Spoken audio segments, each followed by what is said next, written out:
ইসলামী দেশে সরকারি চাকরি করার হুকুম কি? কখনো কখনো জায়েজ, কখনো ফরজ, কখনো ওয়াজিব হয়।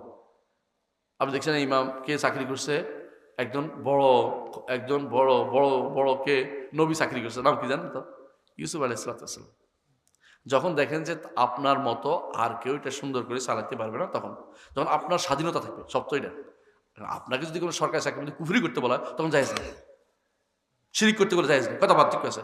আপনার স্বাধীনতা আছে, আপনি যা করতে পারেন তখন যেমন আমরা ইউনিভার্সিটির শিক্ষকরা কোনোদিনে কারো কথা শুনি না, আমরা হকটা পড়াই, আমি আমার মতো করে আকিদা পড়াই, পড়তে বাধ্য। আমার ডিপার্টমেন্ট পড়লে আকিদা পড়ে শুদ্ধ আসতে হবে, নইলে চুরি করে হলেও আমারটা লিখতে হইব, যেটা লিখতে হবে এটা লিখতে হইবে, নইলে পাশে করবে না, ফেল করে পড়ে থাকবো। বুঝছেন না কথাটা? সরকারের হস্তক্ষেপ করার কোনো সুযোগ নেই, এত স্বাধীনতা আমরা ভোগ করি। এরকম স্বাধীনতা আপনারা চাকরি করবেন যে কোনো জায়গাতেই। আপনি যদি এরকম স্বাধীনতা পান চাকরি করবেন। আর যদি কোনো আপনাকে বলা হয় ওই নীতি অনুসারে তোমার চলতে হবে, যে নীতি কুফুরি, না না না, ওই চাকরি আমি করবো না, ওই চাকরগিরি আল্লাহ আল্লাহ আমাকে মাফ করতে পারবে না, কথা বুঝছেন কিনা? তবে কখনো কখনো গুনার কাজ যদি আপনার দেওয়া, গুনার তো আর কুফুরি এক জিনিস না।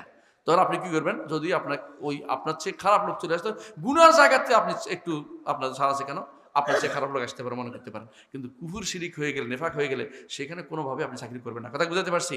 গুনার জায়গাতে ওই সময় করতে পারবেন যখন আপনি মনে করেন যে আমি এখানে শুদ্ধ করার চেষ্টা আছি, কিন্তু আপনি জায়গা তো পুরোটাই নষ্ট, যেমন কি সুদী ব্যাংক, এটা নষ্টই, আপনি শুদ্ধ করতে পারবেন না, ও সালাকি করিয়েন না, কথা বুঝছেন? কিন্তু ইসলামী ব্যাংক, কথা বলতেছি, সেখানে আপনি দেখছেন যে খারাপ, কিন্তু আপনি বলতে চেষ্টা করি আমি ভালো করতে পারি কিনা, যদি দেখেন আমি পারতেছি তখন ছেড়ে দিতে পারি, তোমরা তখন ছেড়ে দিতে পারি, কারণ আপনি জানেন যে আপনি পারবেন না। এরকম কিছু জায়গাগুলি আমি বুঝাই দিচ্ছি যে যখন আপনি দেখবেন যে আপনি ঠিক করতে পারতেছেন না, তখন ছেড়ে দিবেন। আর যখন যতটুকু আপনি ক্ষমতা আছে ততটুকু আপনার ভালো কাজে লাগিয়ে দিবেন। রাসূলুল্লাহ সাল্লাল্লাহু আলাইহি ওয়াসাল্লাম বলেছেন, কি বলেছেন?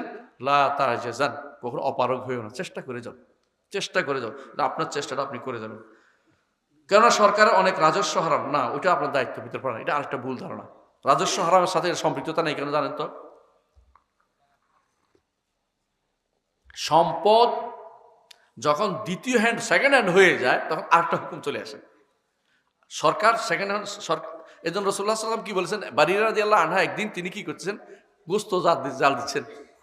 রসুল এসে বলেন, ইয়া রাসূল, রসুল আসে বলেন, বারিরা গোস্তের গন্ধ পাচ্ছি। রসুল গোস্ত খেতে চাইছেন, তো বারিরা রাদিয়াল্লাহু আনহা বলেন, ইয়া রাসূলুল্লাহ আপনি তো খাবেন না, এটা সদকার গোস্ত।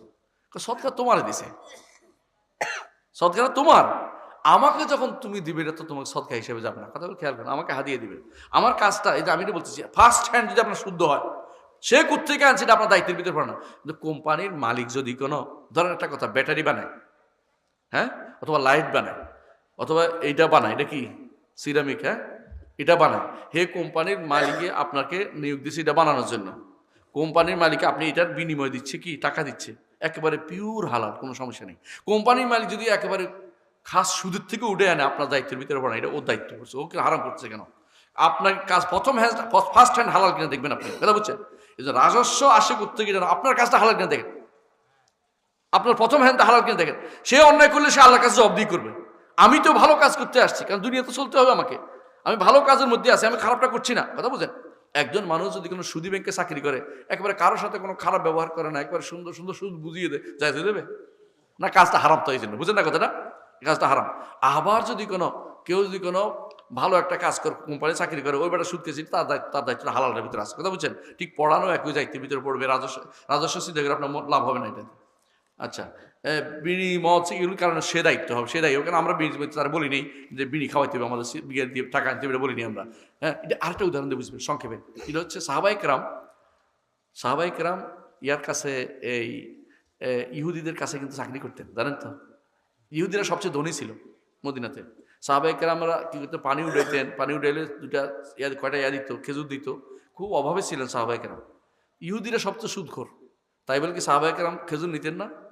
এখন তো বলেন সাহাবাই কেরাম, হ্যাঁ, সাহাবাই খেজুর নিলেন কেন? তারা তো সুদখোর ছিল। এটা না, আপনার পানি দেওয়াটা তো হালাল কাজ না হারাম কাজ? হালাল কাজ, বুঝছেন তো? এই ফার্স্ট হ্যান্ড আপনার কাজটা হালাল কিনে দেখেন, আরেকজনটা আপনার দায়িত্ব হচ্ছে তখন বলা, শোনানো, বুঝানো, না বুঝলে তার দায়িত্ব, আমার কাজটা হালাল কিনা আমি দেখবো, এটা হলো দায়িত্ব। আল্লাহ আপনাকে শুধু একটুকু জিজ্ঞাসা করুন আপনি করছেন কোনটা, এটা, হ্যাঁ, আরেকজনের চিন্তা আপনাকে আল্লাহ করতে হবে না।